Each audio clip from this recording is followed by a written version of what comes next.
Cowboy Chef Newton of Gordon Ramsay, MasterChef fame, will be beginning his demonstration. If you want to know how to cook a steak, this is the guy you got to know.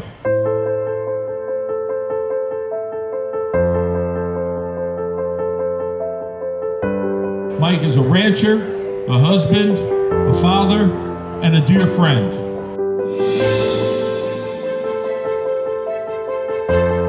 I do these all in cast iron. Actually, I think they're probably the better pans to cook with. I mean, I love Analon. I love all the other, Teflon, non-Teflon, stainless steel, but these are the best to use. One of the things that you need to learn when cooking with cast iron is you want to get it up as hot as you can when you're first starting, when you're doing a sear like this. When you're cooking steaks, I want y'all to think about this. Getting a steak is, don't be economical when you buy a steak.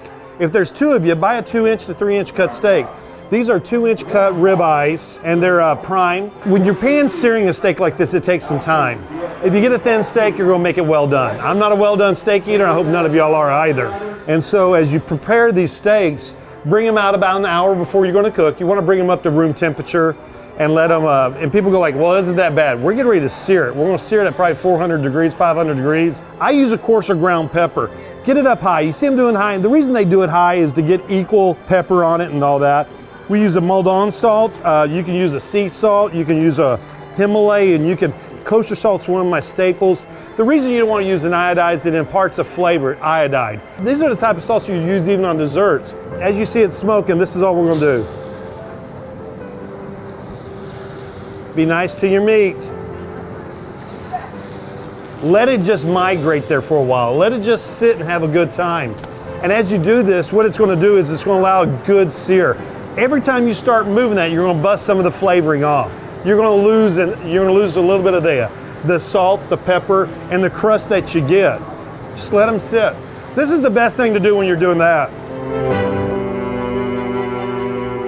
Now that's got a good crust on it, so what it's going to help radiate heat.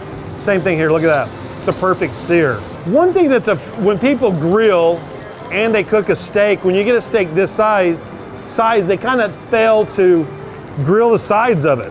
So as you're going along, you come to your next, you want to roll these up on their sides.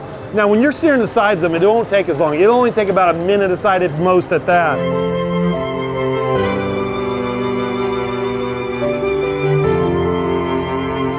So we take 1 stick of butter,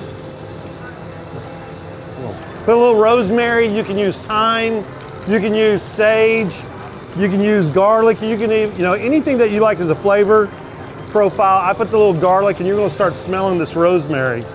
So what you're gonna do is start bathing and just trying to get a little bit of butter on all of it. It's okay even when you're doing this, you lean it back towards you so the butter will run towards you.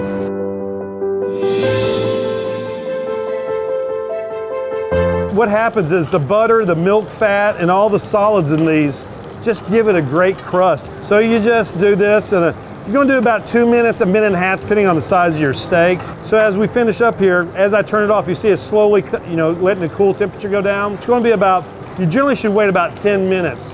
When you're at home and you start cutting a steak right off the bat, what happens? The blood runs out of it.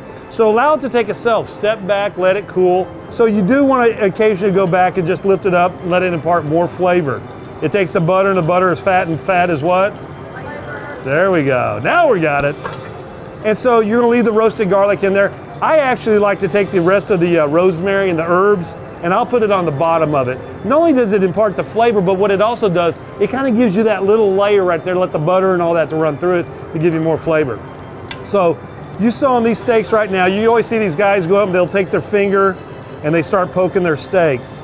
And what they're doing is, when you hold your hand like this and hold it loose, this is rare. Go to your first one, right here, it's medium rare. Medium well, refusal. Give me about 5 minutes, I'm gonna let them cool down. Use a carver, you can use whatever your knife. Just make sure your knives are sharp. It makes a big difference when you start to cut the meats.